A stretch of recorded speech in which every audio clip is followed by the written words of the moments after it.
When the Zephyrian Empire stretched across 17 star systems, we thought we were untouchable.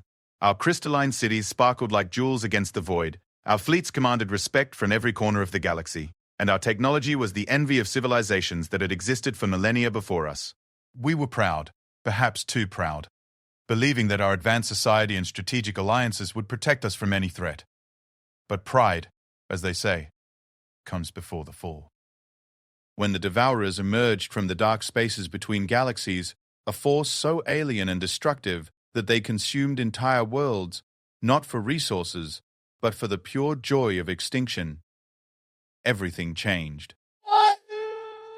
These weren't conquerors seeking territory or resources.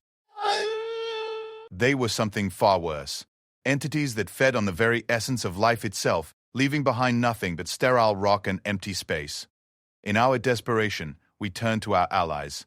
The mighty Korathian Republic, with whom we had traded for centuries, suddenly found urgent business in distant sectors. The ethereal consortium, whose philosophers we had hosted and whose wisdom we had cherished, declared the conflict not aligned with cosmic harmony. One by one, every advanced civilization we had considered friends vanished into the safety of neutrality, leaving us to face annihilation alone. Every plea for aid was met with diplomatic silence. Every desperate transmission fell into the void of political cowardice. The galaxy's most powerful empires, beings who controlled dark matter and bent reality itself, all found excuses to look the other way as our worlds began to fall. All except one species, a young, barely spacefaring race that most of the galaxy dismissed as primitive newcomers, humans. A species so new to interstellar politics that they didn't even have a proper embassy in the Galactic Council. When we sent our final, desperate message across all frequencies, begging anyone, for help, only they answered. And that answer would change everything we thought we knew about strength, honor, and what it truly means to stand against the darkness. Ambassador Kethmira's 6 arms trembled as she stood before the quantum communication array, her iridescent blue skin flickering with the bioluminescent patterns that betrayed her emotional state to any Zephyrian observer. The crystalline spires of the capital city Velthara stretched endlessly into the purple sky behind her, but many now lay in ruins from the orbital bombardments that had rained down for weeks. The air itself tasted of ozone and fear. She had been Zephiria's chief diplomatic liaison for over 2 centuries, a role that had once filled her with pride and purpose. Her species lived for nearly 1,000 standard years, and she had spent more than 1/5 of her existence building relationships with the galaxy's most influential civilizations. The irony was not lost on her that those same relationships now meant nothing when her people needed them most. The first Devourer ships had appeared 3 months ago at the edge of the Keth system, emerging from what their scientists called null space. Regions between galaxies where conventional physics seemed to break down. Unlike every other species in known space, the Devourers didn't use recognizable technology. Their vessels appeared to be grown rather than built, vast organic constructs that pulsed with a sickly green luminescence. They moved through space without visible propulsion, ignoring the basic laws of momentum and energy conservation that governed every other starfaring race. The first contact protocols that had worked with hundreds of species over the millennia proved useless. The Devourers didn't respond to mathematical concepts, prime number sequences, or even basic pictographic communication. They simply arrived at each populated world and began what could only be described as systematic harvesting, not of resources or materials, but of life itself. Kethmira had watched in horror through long-range sensors as the Devourers descended upon the outer agricultural worlds. They didn't destroy the planets with weapons, they drained them.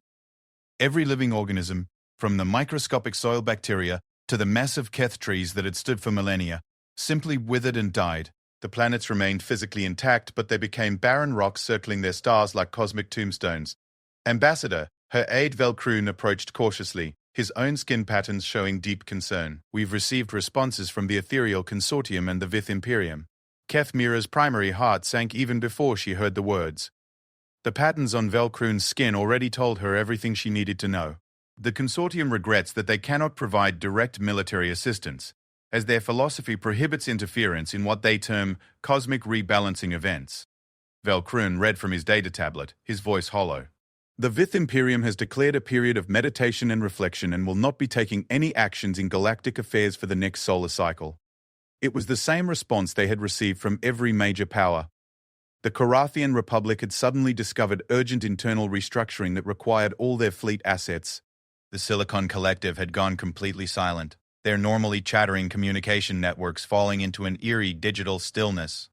Even the hive mind of Proxima, beings who claimed to value all consciousness in the galaxy, had withdrawn their ambassadors and closed their borders. What about the smaller powers? Kethmira asked, though she already knew the answer. The Centauri Trade Federation is reassessing their strategic position. The Nebula Wanderers have departed for the Galactic Rim. The aquatic hegemony has retreated to their deep ocean worlds and severed all external communications. Kethmira closed her eyes, feeling the weight of an entire civilization resting on her shoulders. Outside the communication center, she could hear the distant rumble of evacuation ships launching from the civilian spaceports.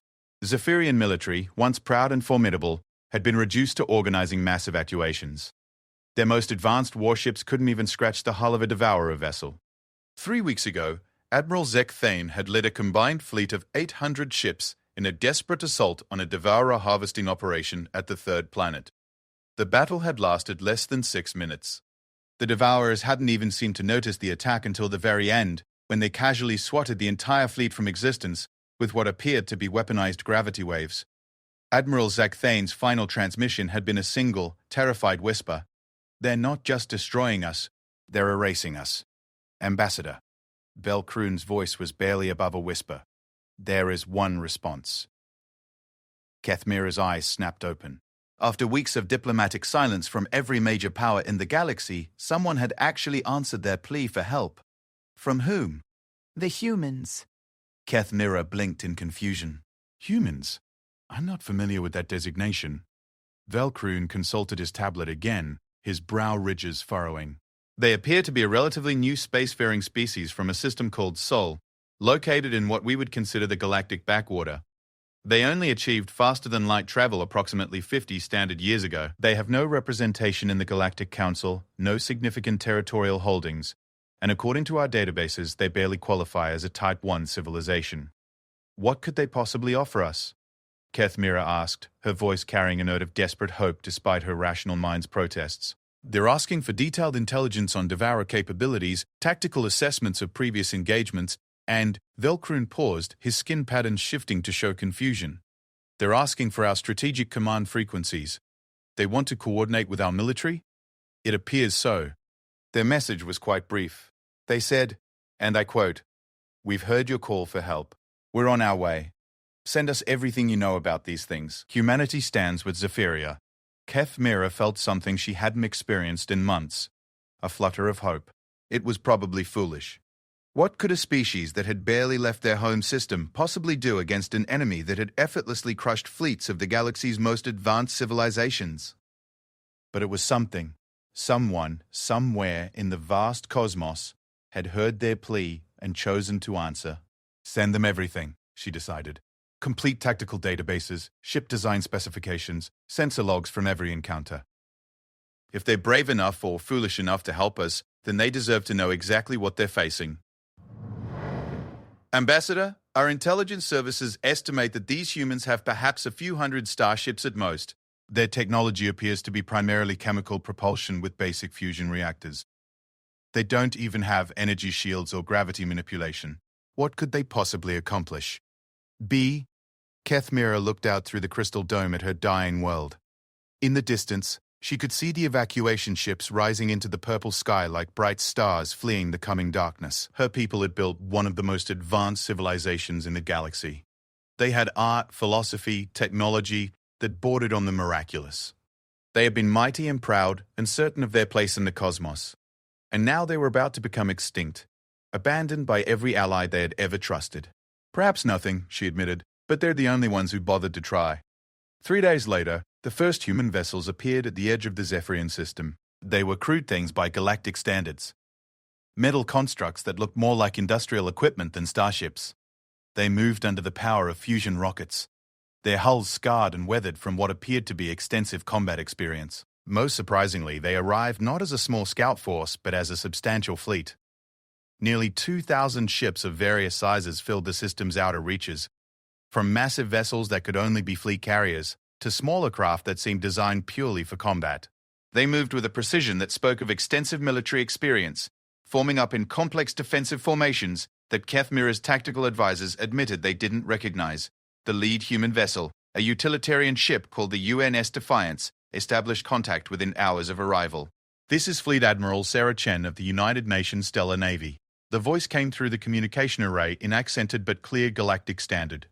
"We've reviewed your intelligence reports on the Devourers. We're here to help, but we need to understand something first. How many of your people are left?" Keth Mira herself took the communication. "Admiral Chen, this is Ambassador Keth Mira of Zephyria. We estimate approximately 4 billion civilians remain across 6 worlds, with perhaps another billion already evacuated to refugee colonies in neutral space. Our military forces have been reduced to fewer than 50 operational vessels." There was a pause. "And how many Devourer ships are currently in your territory?" "Our long-range sensors detect approximately 300 vessels of varying sizes, with what appears to be a command ship maintaining position near our primary sun." Another pause, longer this time. When Admiral Chen spoke again, her voice carried a note of grim determination that sent shivers through Keth Mira's nervous system. "Ambassador, I want you to get every single civilian ship you can launch and get them out of the system within the next 72 hours. Every transport, every cargo hauler, every private yacht, everything that can carry people needs to be running for the neutral zones as fast as possible. Admiral, with respect, we appreciate your offer to help, but our own military couldn't make a dent in their defenses. How do you propose to—" "Ambassador?" Admiral Chen's voice cut through her politely. "I need you to trust me on this. My species has been fighting wars for our entire recorded history. We've gotten very, very good at killing things that want to kill us. But this kind of fight, it's going to get ugly. Real ugly. And when humans go to war, well, you don't want to be anywhere nearby when we do." Keth Mira looked at Velkroon, who was monitoring the human fleet positions. His skin patterns showed amazement.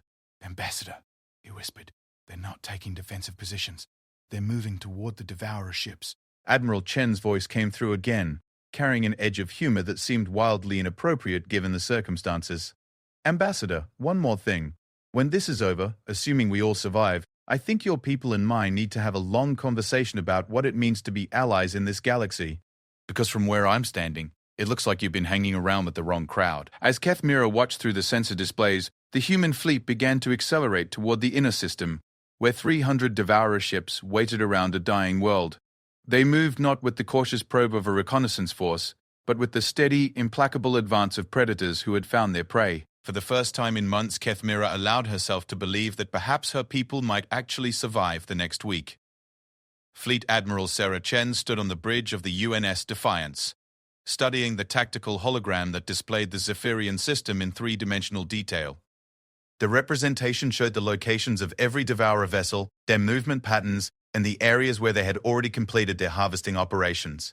3 worlds showed as dead grey spheres, formerly lush planets now reduced to lifeless rock. "Analysis, Commander Rodriguez," she ordered, her grey eyes never leaving the display. Commander Maria Rodriguez, the fleet's chief intelligence officer, stepped forward with a data tablet in hand. "The Devourers appear to operate on a pattern, Admiral. They arrive at a populated world, establish what we're calling harvesting nodes at specific coordinates around the planet, then begin their life-draining process. The process takes approximately 72 hours per world, during which their ships remain stationary and apparently vulnerable." "Apparently vulnerable," Chen repeated. "But the Zephyrian fleet couldn't touch them." "No, ma'am. Based on the combat logs they provided, the Devourers have some kind of adaptive shielding that absorbs energy-based attacks and redirects kinetic projectiles. The Zephyrians threw everything they had at them. Plasma cannons, antimatter torpedoes, even exotic matter weapons. Nothing worked." Chen nodded slowly. The reports had been sobering reading. The Zephyrians possessed technology that was generations ahead of humanity's best efforts. Their ships could manipulate gravity, bend space-time, and harness the power of miniature stars. Yet they had been utterly helpless against an enemy that seemed to operate outside the normal rules of physics. "What about their communication attempts?" she asked. "Complete failure. The Devourers don't respond to any form of contact. No mathematical sequences, no pictographic displays, no electromagnetic signals. They act more like a force of nature than an intelligent species." "Maybe that's because they are," came a voice from behind them.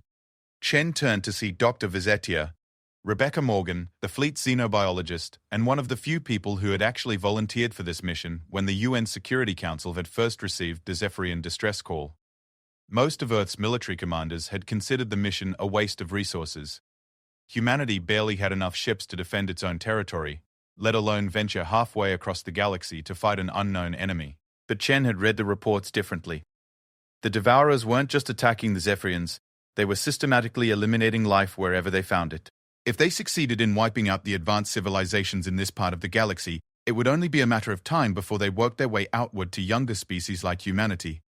Explain, Chen said. Dr. Morgan activated her own holographic display, showing detailed scans of Devourer vessels. Look at these ships, Admiral. They're not constructed, they're grown. The hull patterns match biological growth structures we see in deep-sea organisms on Earth.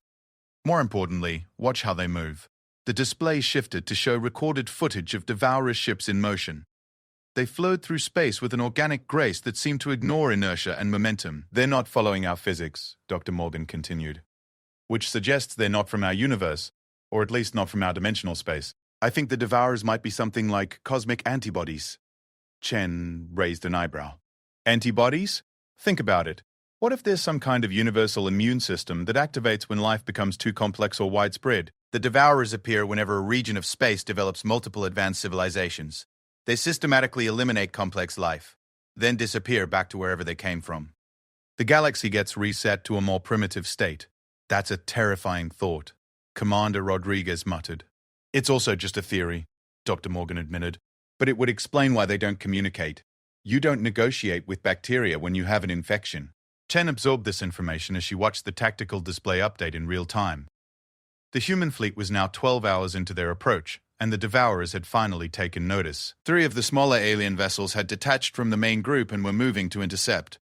Admiral, came a voice from the communications station. Incoming transmission from the UNS Leviathan. Put Captain Williams through. The face of Captain James Williams appeared on the main screen, his expression grim but determined. The Leviathan was the fleet's primary assault carrier, loaded with the most advanced fighters and bombers humanity could produce. Admiral, my pilots are asking for permission to engage the incoming Devourers. They want to test their defenses before we commit the main fleet. Chen considered this for a moment. The human approach to warfare was fundamentally different from what the Zephyrians had attempted. Where the advanced aliens had relied on overwhelming technological superiority, humans had learned to win through adaptability, creativity, and sheer stubborn persistence. Permission granted, Captain. But tell your pilots this is a probe, not an assault. I want to know how these things fight before we show them our full capabilities. Understood. Admiral. Launching fighters now. Chen watched the tactical display as dozens of small craft separated from the Leviathan and began their approach toward the 3 Devourer ships. The human fighters were crewed by galactic standards, essentially armored pods with fusion engines and projectile weapons, but they had one advantage that the Zephyrian forces had lacked. They were piloted by members of a species that had spent thousands of years perfecting the art of killing each other. The first engagement lasted exactly 93 seconds. The Devourer ships opened fire with weapons that seemed to bend space itself, creating gravity wells and distortion fields that should have crushed the approaching fighters instantly. But the human pilots didn't try to fight through the exotic effects, they adapted to them. When gravity wells formed in their path, they used them as slingshots to gain speed. When spatial distortions appeared, they flew through them rather than around them, using the bent space to change direction in ways that defied conventional physics. Jesus, Commander Rodriguez breathed as she watched the display. They're flying like maniacs. No, Chen corrected, a smile tugging at the corner of her mouth. They're flying like humans. The Devourer adaptive shields worked exactly as the Zephyrian reports had indicated. They absorbed energy weapons and deflected kinetic projectiles with ease. But the human fighters weren't using either. Instead, they were deploying weapons that the galactic community had banned as primitive and inhumane centuries ago. Are those, Dr. Morgan started to ask? Nuclear mines, Chen confirmed. Specifically, enhanced radiation warheads with cobalt casings.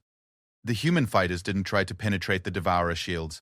Instead, they got close enough to deploy their weapons and then retreated at maximum acceleration. The nuclear devices detonated not against the alien hulls, but in the space around them, flooding the area with lethal radiation.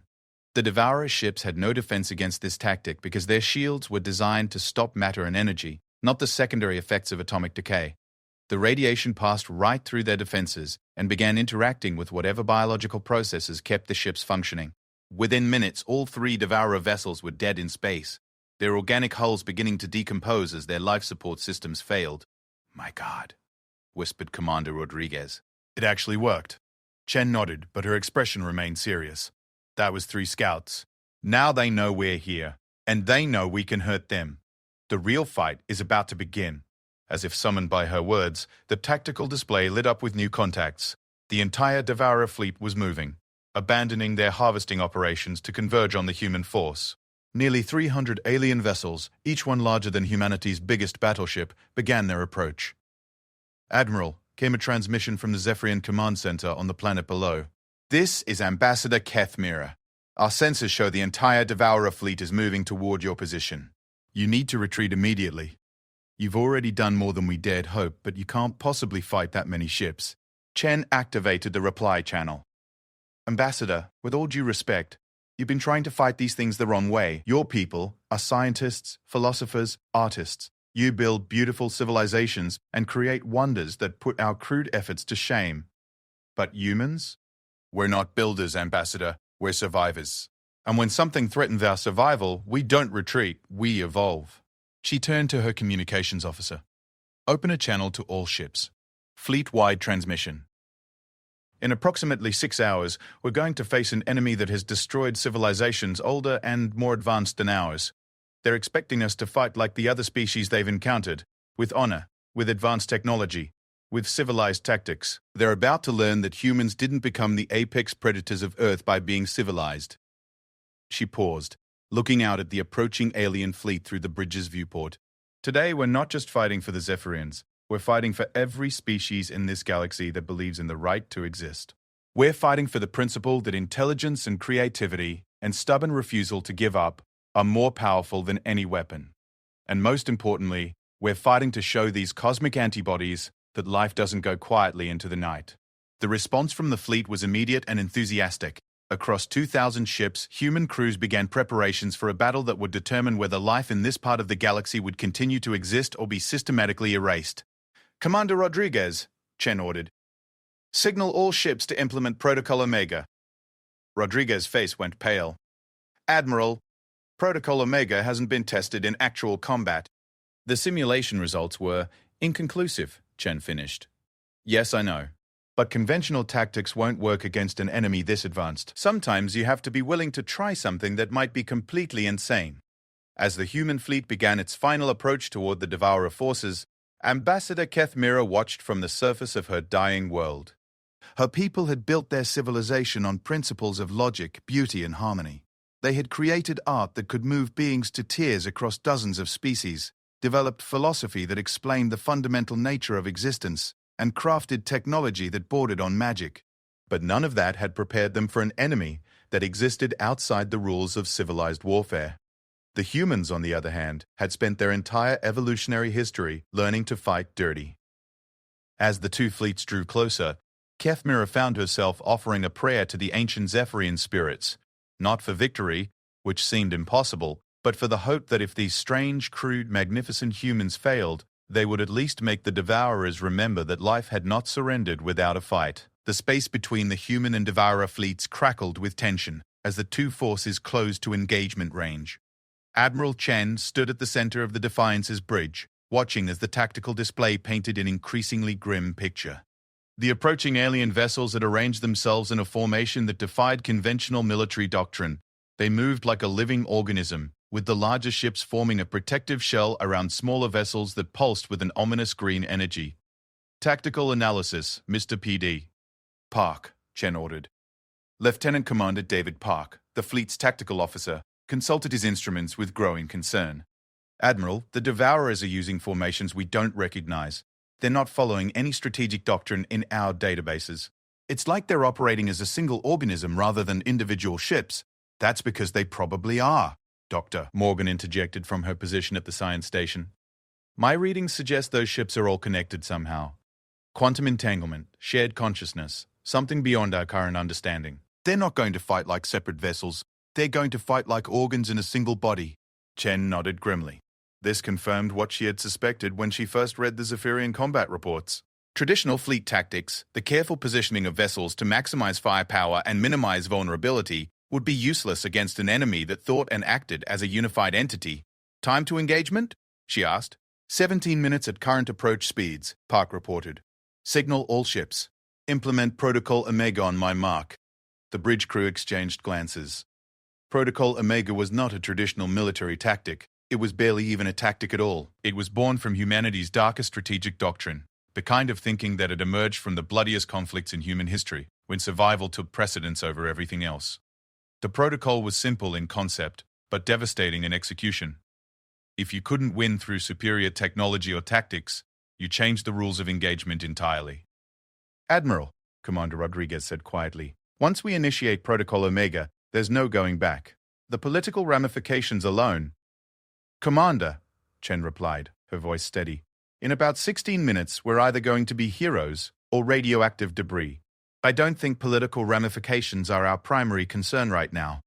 She activated the fleet-wide communication system. All ships, this is Admiral Chen. You've all read the mission briefings. You know what these things have done to every civilization they've encountered. The Zephyrians had weapons that could crack planets, and the Devourers swatted them aside like insects. We can't fight them with conventional tactics because they're not a conventional enemy. She paused, looking out at the approaching alien fleet. The Devourer ships were beginning to glow more brightly, their organic hulls pulsing with energy that made space itself seem to twist around them. But there's one thing these cosmic predators haven't encountered before. A species crazy enough to turn space itself into a weapon. Protocol Omega is authorized. All ships, execute. On my mark. Across the human fleet, crews began implementing procedures that had been developed in the deepest classified laboratories of Earth's military-industrial complex. The plan was based on a simple but horrifying principle. If you couldn't defeat an enemy's defenses, you destroyed the battlefield itself. The first phase began with the deployment of what the humans euphemistically called gravity mines, devices that created artificial singularities at specific coordinates. Unlike traditional weapons that relied on energy or kinetic force, these weapons attacked the fundamental structure of space-time itself. Mines deployed, reported Captain Williams from the Leviathan. 57 gravity wells established across a three-dimensional grid. The Devourer response was immediate and predictable. Their ships began to navigate around the artificial gravity wells, their organic hulls flowing and adapting to the distorted space-time. But the humans hadn't created the gravity wells to destroy the enemy ships. They had created them to control their movement. Phase 2, Chen ordered. All ships begin dispersal pattern Alpha. The human fleet suddenly broke apart, individual ships accelerating away from each other in seemingly random directions. To any observer, it would look like the humans were retreating in panic. But Ambassador Kethmira, watching from the surface of Zephyria, noticed something that made her blood run cold. The human ships weren't fleeing randomly. They were positioning themselves at specific points around the Devourer fleet, creating a three-dimensional cage with the aliens at the center. "What are they doing?" Belkroon asked, his skin patterns showing confusion and fear. Before Kethmira could answer, the human ships began the third phase of Protocol Omega. From each vessel, clouds of microscopic devices began spreading through space. Billions of nanoscale machines that looked like ordinary space dust to most sensors. Dr. Morgan watched the deployment from her station aboard the Defiant, her face pale with the implications of what they were about to unleash. "Nanite dispersal at 60% and climbing," she reported. Estimated full coverage in 8 minutes. The nanites were humanity's answer to an enemy that couldn't be fought with conventional weapons.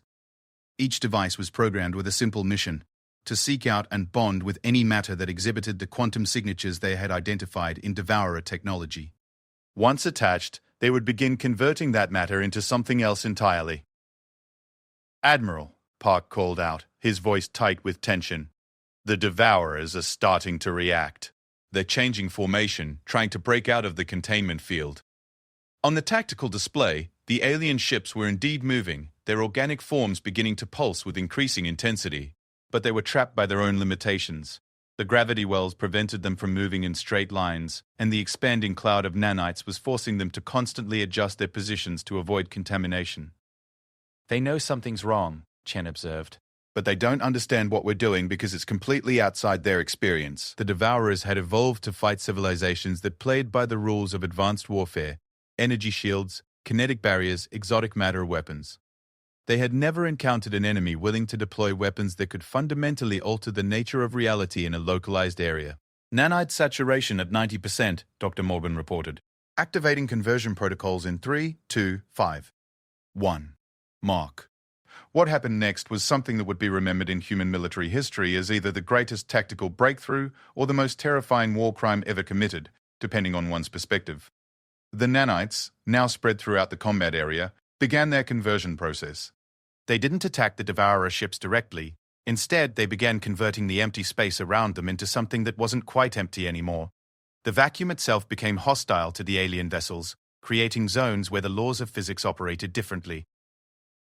In some areas, the force of gravity reversed, pulling objects away from planetary masses instead of toward them. In others, time itself began to flow at different rates, creating temporal distortions that trapped the Devourer ships in slow-motion bubbles. Most devastating of all, some regions of space began to reject the existence of organic matter entirely, forcing the biomechanical alien vessels to either retreat or risk dissolution at the molecular level. "My God," whispered Commander Rodriguez, "we've turned space into a weapon." The Devourer fleet, for the first time since the conflict began, appeared to be in genuine distress.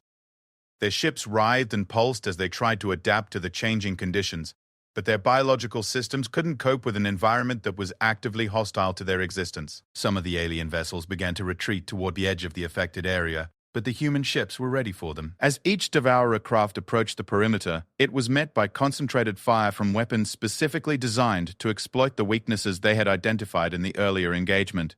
"Nuclear bombardment commencing," reported Captain Williams. "Target the retreating vessels as they exit the distortion field." The combination of environmental warfare and targeted atomic weapons began to take its toll on the Devourer fleet. Ship after ship was either destroyed outright or forced back into the chaos of the altered space, where they faced dissolution or temporal displacement. But the aliens were not helpless. As the human attack reached its crescendo, the largest of the Devourer vessels, a massive organic construct nearly 10 kilometers in length, began to emit a signal that made every human sensor array scream with feedback. "Admiral," Park shouted over the noise, "the command ship is doing something. Energy readings are off the charts." On the main screen, they watched as the giant Devourer vessel began to change. Its organic hull split open like a flower, revealing internal structures that pulsed with the same energy that had been used to drain entire worlds. But instead of directing that energy downward toward a planet, the command ship was focusing it outward toward the human fleet. "Evasive maneuvers," Chen ordered. "All ships, maximum acceleration away from the command vessel." But it was too late. The energy wave that erupted from the Devourer command ship didn't just cross the distance between the fleets. It seemed to ignore distance entirely. One moment it was contained within the alien vessel, the next it was washing over the entire human formation. The first ships it touched simply stopped. Not destroyed, not damaged, stopped. Their engines went silent. Their life support systems shut down, their weapons powered off. Within seconds, nearly a quarter of the human fleet was drifting dead in space. "Report," Chen demanded. "The energy wave is some kind of life drain field," Dr. Morgan called out, her voice rising with panic. "It's not attacking the ships directly, it's targeting the crews. Life signs aboard the affected vessels are dropping to zero." Chen felt a chill that had nothing to do with the temperature on the bridge. The Devourers weren't just trying to destroy the human fleet, they were trying to harvest them, just like they had done to entire civilizations. But as the alien energy wave continued to spread, something unexpected happened. The human crews didn't simply die like the plants and animals on the harvested worlds. Instead, they began to fight back at a level that even the Devourers couldn't have anticipated. From the affected ships, new signals began to emerge, not from the vessel's communication systems, but from the crews themselves. Emergency transponders activated, sending coded messages that had nothing to do with military communications and everything to do with human stubbornness. "Admiral," the communications officer said, his voice filled with amazement, "I'm receiving signals from the dead ships. The crews are still alive. They're fighting the drain effect somehow." Chen's eyes widened as she realized what was happening. The human immune system, evolved through millions of years of biological warfare against viruses and bacteria, was adapting to the alien attack in real time. The crews weren't just surviving the life drain effect, they were learning to resist it. "Signal all remaining ships," she ordered. "Prepare for Phase 4 of Protocol Omega." "Admiral," Rodriguez protested, "Phase 4 was never approved for deployment." The risks of not deploying it are worse." Chen cut her off. "If we don't stop that command ship now, It'll drain the life from every human in this fleet, and then it'll move on to Earth. She activated the fleet communication system one more time. All ships, this is Admiral Chen. We're about to attempt something that's never been done before.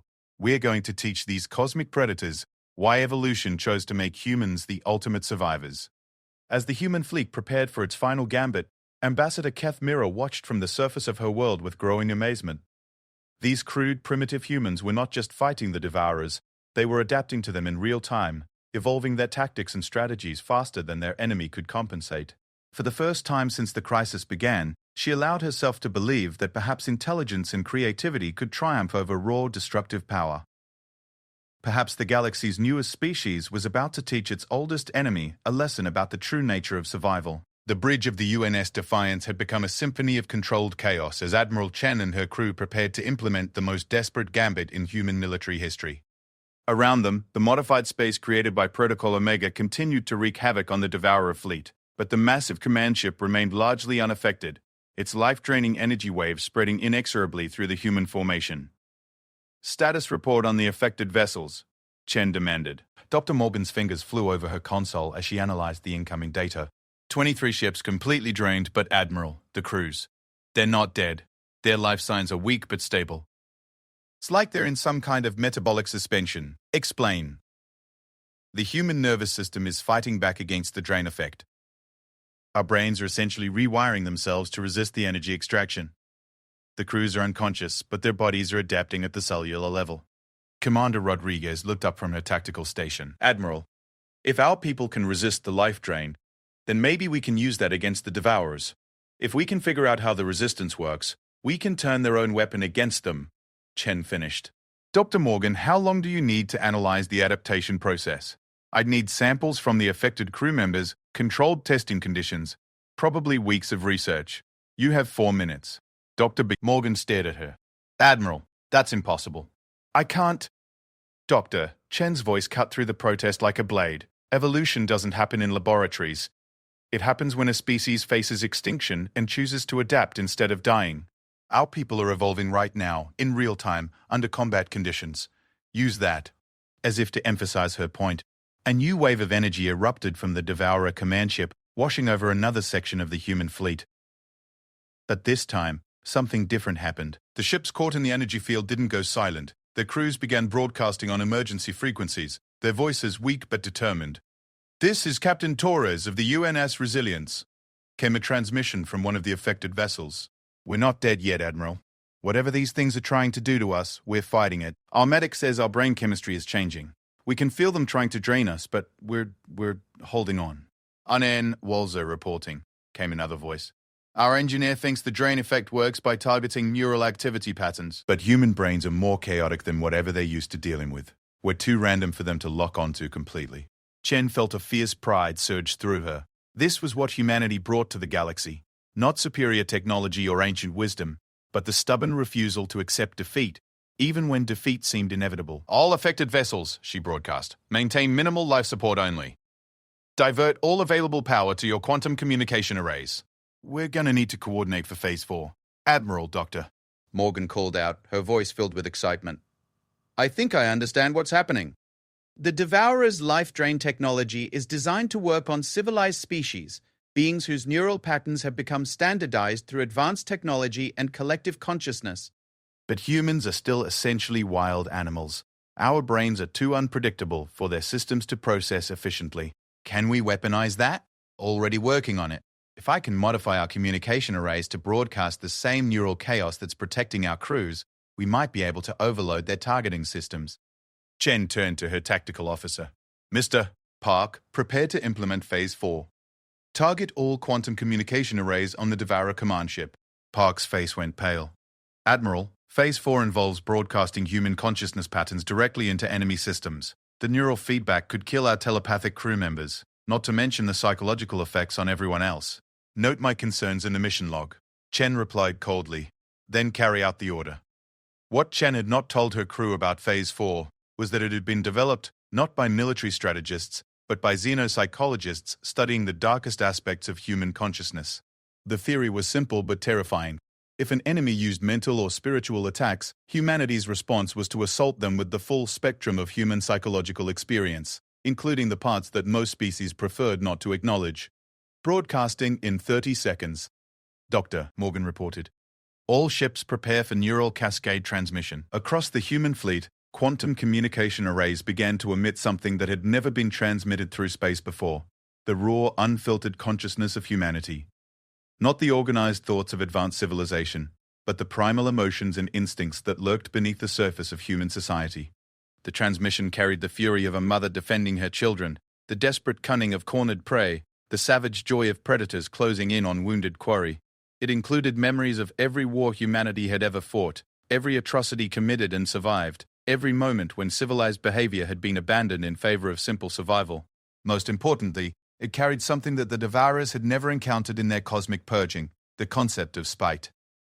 The uniquely human emotion that chose to cause harm to one's enemies, even at the cost of self-destruction. The effect on the Devourer command ship was immediate and catastrophic. The massive alien vessel began to convulse as the transmission reached its organic neural networks. The life-drain energy that had been spreading through the human fleet suddenly reversed course, flowing back into the command ship as its biological systems tried to process the incomprehensible data being forced into them. Energy readings from the command ship are fluctuating wildly, Park reported. Their hull integrity is destabilizing. They're trying to purge the transmission, Dr. Morgan added, but they can't filter it out without shutting down their entire consciousness network. And if they do that, they lose coordination with the rest of their fleet, Chen finished. All ships, concentrate fire on the command vessel. Hit them while their defenses are down. The human fleet opened fire with everything they had, nuclear warheads, kinetic projectiles, even the crude chemical rockets that had originally been dismissed as obsolete. But now, with the Devourer command ship writhing in neural chaos, every hit scored devastating damage. The alien vessel's organic hull began to rupture, spilling luminescent fluid into space as its internal systems failed. But more importantly, the other Devourer ships in the fleet began to lose cohesion as their shared consciousness network collapsed. Admiral, came a transmission from the surface of Zephyria. This is Ambassador Keth Mira. Our sensors show the Devourer fleet is breaking apart. Ships are colliding with each other. Some are fleeing toward the edge of the system. What did you do? Chen allowed herself a grim smile. We introduced them to the concept of nightmares, Ambassador. But their victory was far from assured. The Devourer command ship, despite its obvious distress, was beginning to adapt to the neural assault. Its hull was restructuring itself, creating barriers that filtered out the worst effects of the human consciousness transmission. They're learning to block us, Dr. Morgan warned. Neural cascade effectiveness dropping to 60% and falling. Then we escalate, Chen decided. All ships with affected crews, patch your people directly into the transmission array. Admiral, that could kill them, Rodriguez protested. They're volunteering, Chen replied, pointing to her communication board. Every affected vessel in the fleet was requesting permission to join the neural cascade. The crews who had survived the life drain attack wanted to contribute their own experiences of resistance to the assault on the enemy command ship. What followed was unlike anything in the history of warfare. 23 ships' worth of human consciousness, already pushed to the edge of survival by the alien life drain weapon, poured their memories and emotions directly into the Devourer network. The transmission now carried not just human aggression and cunning, but human suffering transformed into defiance. The enemy command ship's response was visible across the entire system. The massive vessel began to tear itself apart from the inside as its biological neural networks tried to process experiences that were fundamentally incompatible with its existence. Pain, loss, grief, rage emotions that the Devourers had caused but never felt cascaded through their shared consciousness like a virus. Hull breach on the command ship, Park reported. Catastrophic system failures across all decks. The other Devourer vessels are retreating, added the communications officer. Some are already jumping to hyperspace. Chen watched the tactical display as the Devourer fleet, moments before a unified force of cosmic predators, scattered like startled animals. The command ship continued to convulse, its death throes sending shockwaves through the modified space around it. But even in victory, Chen couldn't shake the feeling that they had crossed a line that might have been better left uncrossed. Protocol Omega had worked, but at a cost that wouldn't be fully understood for years to come. Admiral, Dr. Morgan called out, I'm detecting energy signatures from the dying command ship. It's not just failing, it's sending some kind of message. To who? Unknown. But the transmission is heading toward intergalactic space. I think it's contacting other devourers. Chen felt her blood run cold. They had won this battle, but in doing so, they had likely announced humanity's existence to every other cosmic predator in the universe. How long do we have? She asked. Based on the transmission's heading and estimated travel time, maybe 50 years before others arrive to investigate what happened here. Chen nodded grimly. 50 years to prepare for the next wave, to spread the knowledge of how to fight the devourers to every species in the galaxy. 50 years to build alliances with civilizations that had previously dismissed humanity as primitive newcomers. Signal the fleet, she ordered. Begin rescue operations for all affected vessels. Then prepare for immediate departure to Earth. We have a lot of work to do. As the human fleet began the process of recovery and withdrawal, Ambassador Kethmira stood on the observation deck of her evacuation ship, watching the debris field that had once been an unstoppable devourer fleet. Her people were safe, their civilization preserved, but she knew that the galaxy had changed forever. The humans had proven that raw technological superiority wasn't the only path to victory. They had shown that adaptability, creativity, and the willingness to pay any price for survival could triumph over cosmic forces that had seemed unstoppable. But most importantly, they had demonstrated something that the galaxy's advanced civilizations had forgotten in their pursuit of perfection. Sometimes, the most effective weapon against an incomprehensible enemy was to be incomprehensible yourself. As the last human ship disappeared into hyperspace, Kethmira found herself looking forward to the day when her people would meet these remarkable humans again. Not as desperate refugees begging for aid, but as equals and allies in a galaxy that had suddenly become a much more dangerous, but also much more hopeful place. 6 months after the Battle of Zephyria, the ancient halls of the Galactic Council had never hosted a gathering quite like this one.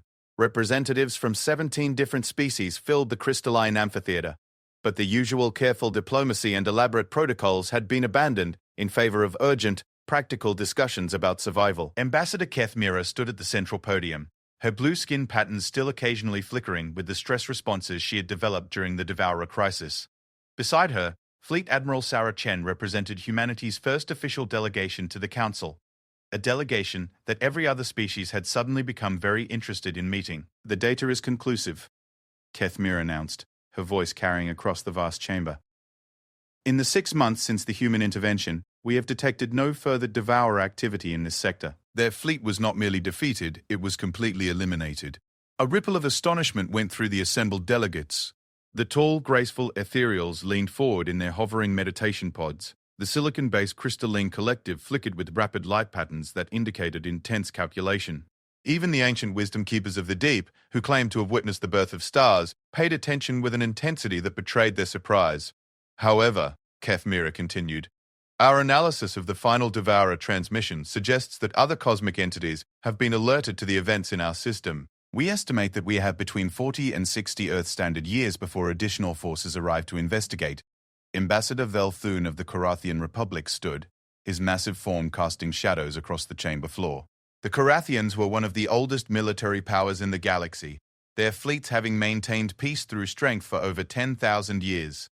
Ambassador Kethmira, he said formally, the Republic deeply regrets our inability to provide assistance during your crisis. Our strategic assessments indicated that intervention would have been futile and would have resulted only in the loss of additional ships. Chen stepped forward, her simple military uniform a stark contrast to the elaborate ceremonial garments worn by the other delegates. Ambassador Velthun, with respect, your strategic assessments were based on the assumption that the Devourers could only be fought using conventional tactics. You never considered that there might be other approaches. And what approach did humanity employ? Asked Speaker Zalmin of the Ethereal Consortium, her voice carrying the harmonic undertones that her species used to convey complex emotional states. Our preliminary analysis of the battle data suggests that your tactics violated several principles of civilized warfare. Chen's expression remained neutral, but those who knew humans could see the steel behind her calm demeanor. Speaker Zalmin, the Devourers violated the fundamental principle of existence, the right of life to continue existing. When facing an enemy that refuses to acknowledge the basic rules of civilization, civilized tactics become a luxury you can't afford. But at what cost? Pressed the speaker. Our xenop psychologists have reviewed the neural cascade data. The psychological weapon you deployed against the Devourers was disturbing. You essentially weaponized trauma and suffering. We weaponized survival, Chen corrected. Every species in this chamber has hidden their darkest impulses behind layers of civilization and philosophy. But when the Devourers came, all that refinement became a weakness. They expected you to fight like advanced beings, with honor, with restraint, with consideration for the cosmic balance. We fought like what we are, predators who refuse to become prey. The chamber fell silent as delegates absorbed this uncomfortable truth. For millennia, the galaxy's advanced civilizations had prided themselves on transcending their primitive origins. They had built societies based on logic, beauty, and harmony. They had eliminated war, poverty, and suffering from their worlds. But in doing so, they had also eliminated the survival instincts that might have saved them from an enemy that existed outside their understanding of how conflicts should be resolved. Elder Corvos of the ancient hegemony rose from his position, his crystalline form catching and refracting the chamber's lights. His species was among the oldest in the galaxy, having achieved spaceflight when most others were still developing agriculture.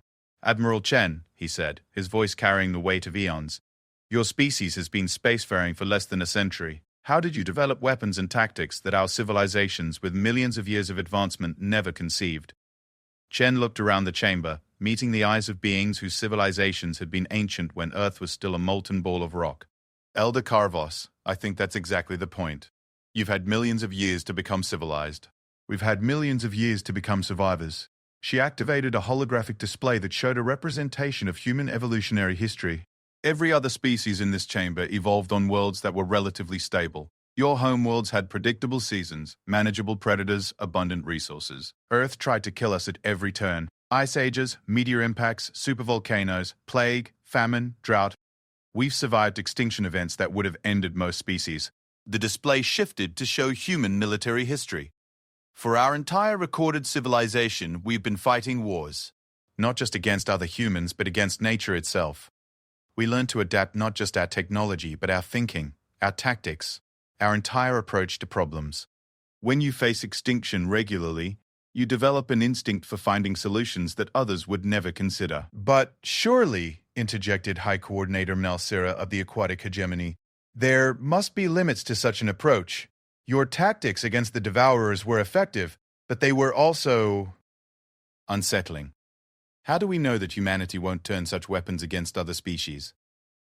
Chen considered this question carefully. It was the heart of the matter. These advanced civilizations were simultaneously grateful for humanity's intervention and terrified of what it implied about human capabilities. Coordinator Melsira, I understand your concern. But let me ask you something. When the Devourers were harvesting your neighbors, where were you? When entire civilizations were being erased from existence, what did your species do? The chamber grew uncomfortably quiet. "You hid," Chen continued. "Every single one of you chose safety over solidarity. You preserved your own civilizations by abandoning everyone else. That's not moral superiority, that's cowardice dressed up as wisdom." Her voice grew stronger as she continued. "Humans aren't interested in conquering the galaxy. We're interested in making sure the galaxy survives.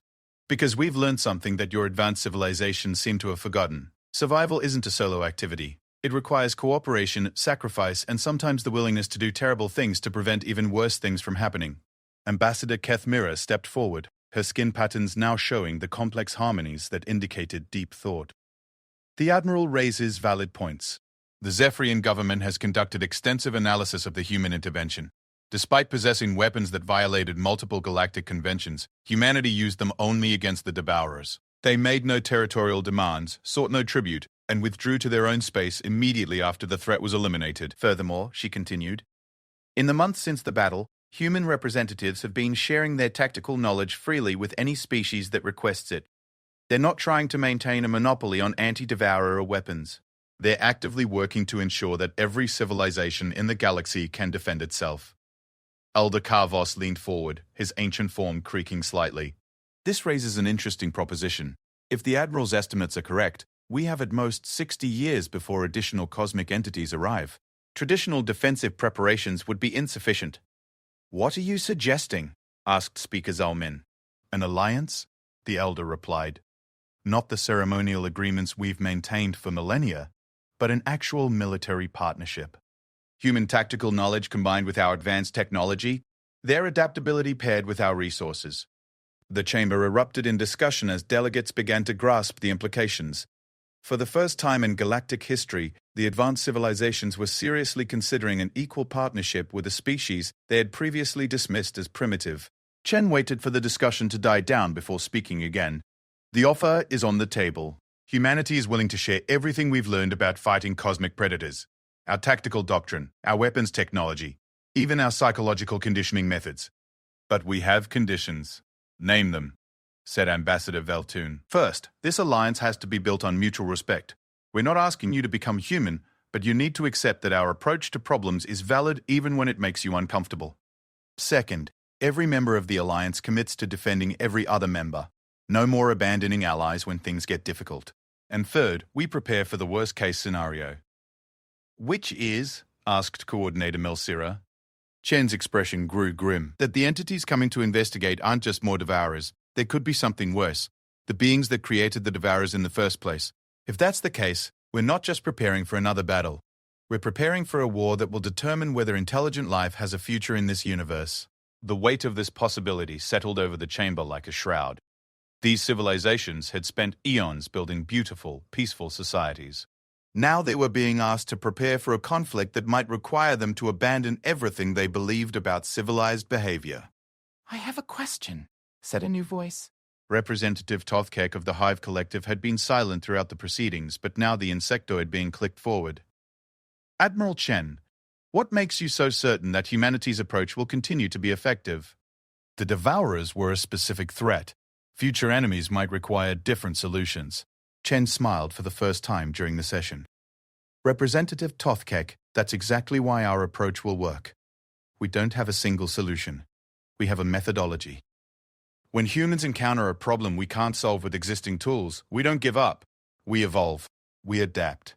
We find new ways to think about the problem until we find something that works. She gestured to the holographic display, which now showed human settlements across dozens of worlds. In the 6 months since Zephyria, human colonies have spread to systems that were previously considered uninhabitable. We're learning from every species we encounter, adapting their technologies and integrating their knowledge with our own. By the time the next threat arrives, we won't just be the same species that fought the Devourers. We'll be something new, something better equipped to handle whatever the universe throws at us. Elder Karvos stood slowly, his ancient form commanding respect through sheer presence. The hegemony agrees to the alliance subject to the conditions specified. We pledge our technology and resources to the common defense. One by one, the other delegates stood and voiced their agreement. The Carathian Republic, the Ethereal Consortium, the Aquatic Hegemony, even species that had avoided military commitments for millennia, all agreed to join what would become known as the Survival Alliance. As the session concluded and delegates began to disperse, Ambassador Kethmira approached Chen privately. Admiral, I have to ask, are you certain that humanity can live up to these commitments? The alliance we're forming will require sacrifices and compromises that your people have never had to make. Chen looked out through the chamber's crystal walls at the stars beyond. Somewhere out there, cosmic forces were moving that would test every principle and belief that the galaxy's civilizations held dear. Ambassador, I can't promise that humanity won't make mistakes. We probably will. But I can promise you this, when the next existential threat arrives, you won't face it alone. And whatever it takes to survive, whatever moral compromises, whatever terrible choices, whatever prices have to be paid, humans will be right there with you, paying them. As the two leaders shook hands in the human fashion, sealing an alliance between species separated by millions of years of evolution, neither could have predicted how prophetic Chen's words would prove to be. The galaxy was about to become a very different place, shaped not by the wisdom of ancient civilizations, but by the stubborn determination of a young species that had never learned when to give up. In the depths of space, cosmic forces that had shaped the universe since its birth began to stir, drawn by the disturbance in their carefully maintained order. The next test of intelligent life's right to exist was coming, and this time, the galaxy would meet it not as individual civilizations, but as a unified force guided by the most dangerous philosophy in the universe. The belief that any problem could be solved if you were willing to try hard enough and think creatively enough about solutions. The age of passive acceptance was over. The age of active survival had begun.